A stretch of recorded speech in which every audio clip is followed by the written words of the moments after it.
Assalamualaikum warahmatullahi wabarakatuh. Kami daripada Seksyen 2 hari ini akan membentangkan tajuk HFMD iaitu Hand Foot Mouth Disease. Untuk hasil pembelajaran, di akhir pembentangan ini, pelajar dapat menerangkan tentang definisi penyakit HFMD. Yang kedua, dapat menyenaraikan etiologi dan morfologi penyakit HFMD. Yang ketiga pula, dapat menerangkan epidemiologi bagi penyakit HFMD. Seterusnya, menyenaraikan simptom bagi penyakit HFMD. Yang kelima, menerangkan diagnosis bagi penyakit HFMD. Yang keenam, menerangkan tentang cara pencegahan. Yang ketujuh, menerangkan cara pengurusan dan rawatan bagi penyakit HFMD dan menyenaraikan prognosis bagi penyakit ini.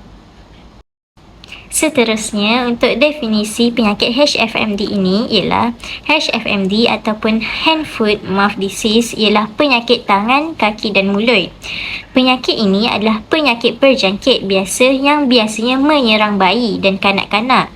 Tetapi penyakit ini juga boleh menyerang orang dewasa berpunca daripada virus. Jangkitan ini biasanya melibatkan tangan, kaki dan mulut. Penyakit ini biasanya ringan dan boleh hilang sendiri.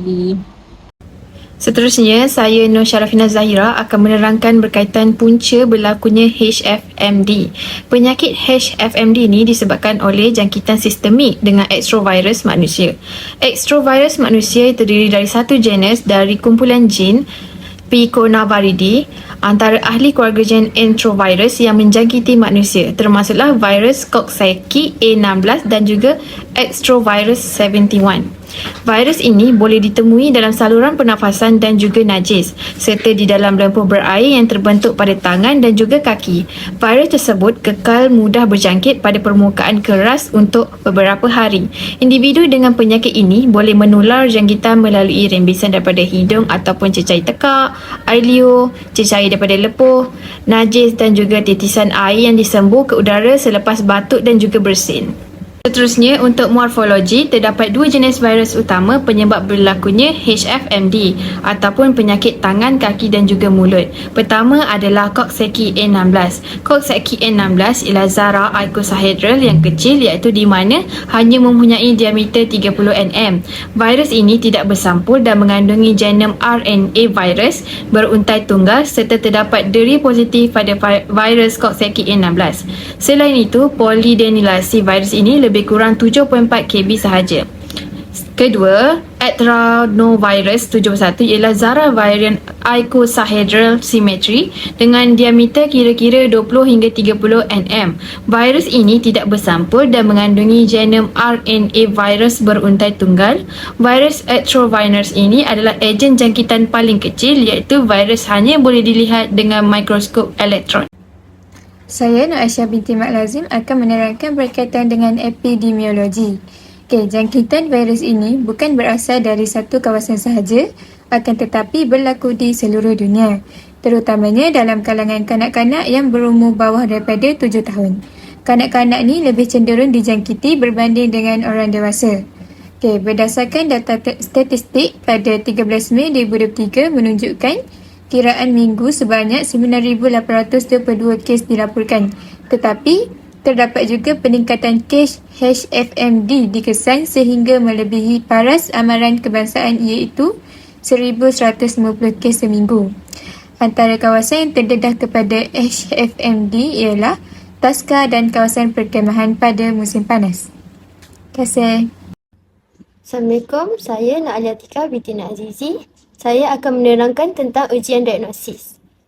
Hand Foot Mouth Disease biasanya tidak memerlukan ujian makmal. Tetapi jika ia sudah mempunyai sindrom seperti erythema multiforme, spesimen biopsi kulit adalah munasabah. Ujian khusus berbeza-beza antara setiap hospital. Antara contoh ujian yang dilakukan ialah mengambil sampel dari air liur atau najis pesakit. Seterusnya, ujian serologi. Ujian serologi ialah ujian darah untuk mencari antibodi dalam darah. Antibodi ialah tindak balas imun terhadap jangkitan.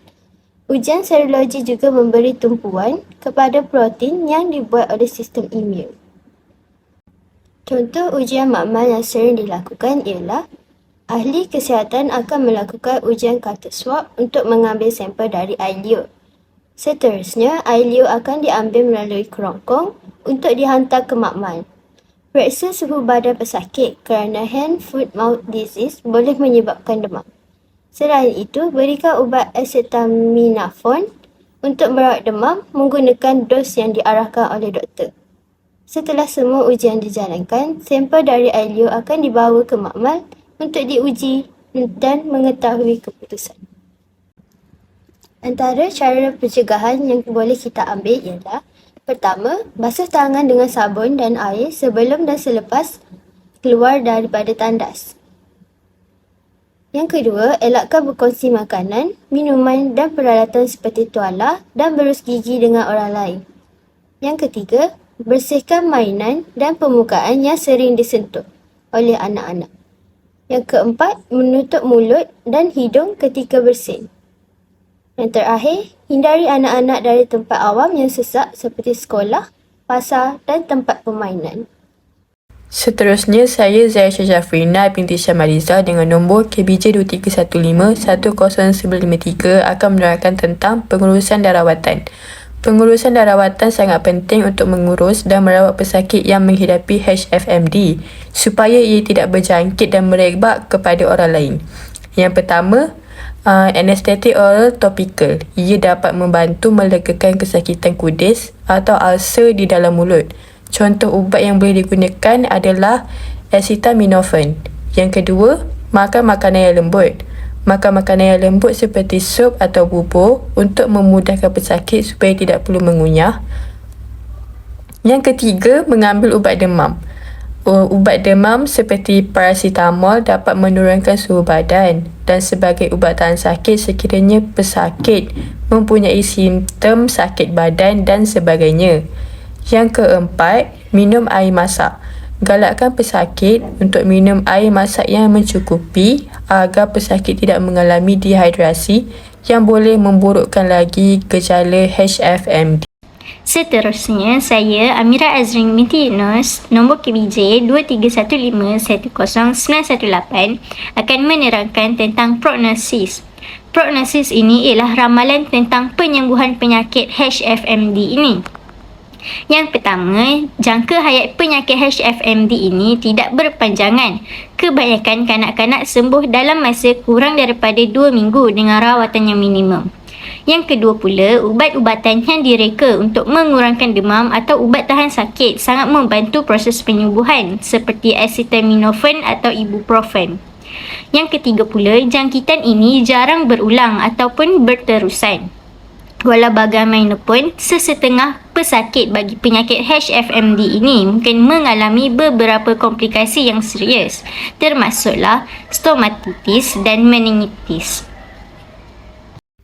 Seterusnya, saya Aisyah Maisarah binti Rashid bernombor KBJ 2315-10936 akan menyatakan tentang sign system bagi HFMD seperti demam, sakit tekak, hilang selera makan, luka yang menyakitkan seperti lepuh pada lidah, gusi dan bahagian dalam pipi, ruam pada tangan dan pada permukaan tapak tangan, tapak kaki, ruam tidak gatal dan kadang-kadang ia mempunyai lepuh.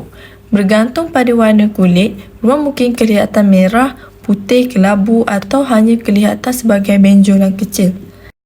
Akhir sekali ialah rumusan pada penyakit HFMD ialah HFMD ini merupakan penyakit yang sering berlaku dalam kalangan kanak-kanak, akan tetapi ia juga boleh dijangkiti kepada orang dewasa.